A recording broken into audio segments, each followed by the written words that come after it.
Қайырлы күн оқушылар, қалайсыңдар? Бүгін сендермен біз биологиядан ұлттық бірыңғай тестілеуде келіп жатқан сұрақтарды талдайтын боламыз.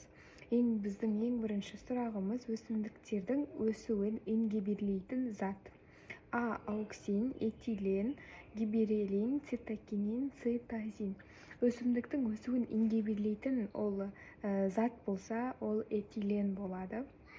Келесі екінші сұрағымыз, организмнен көп мөлшерде судың талап етуі. Организм көп мөлшерде суды талап етсе, ол қандай процеске жатады? Полиурия, полифагия, гипергликемия, полидипсия, гликозурия.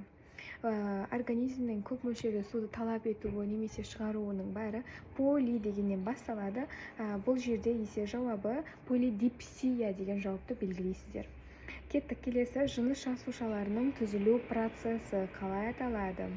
А. Кариокинез, Б. Гаметогенез, С. Цитокинез, Д. Мутагенез, Е. Бізде гликогенез дейді.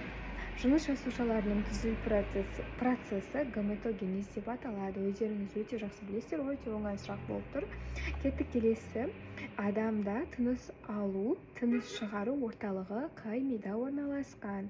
Ми көпірінде, үлкен ми сыңарларында, сопақша мида, миышықта, ортаңғы мида. Бұл сұрақтың жауабы сопақша мида деген жауап болады. Дұрыс айтасыздар. Кеттік, келесі. Тыныс алуды жиілететін гормон. Гормондар деген тақырып бір жағынан өте күрделі болып көрінуі мүмкін, бірақ өте оңай. Егер де гормон деген тақырыпта қиналатын болсаңыз, комментарийге гормон деп жазып кетіңіз, мен гормондарға байланысты тақырыпты видео етіп саламын. Бұл жерде тыныс алуды жиілететін гормон А. Тимозин, С. Глюкагон, Б. Гипофиз, Д. Триоксин дейді.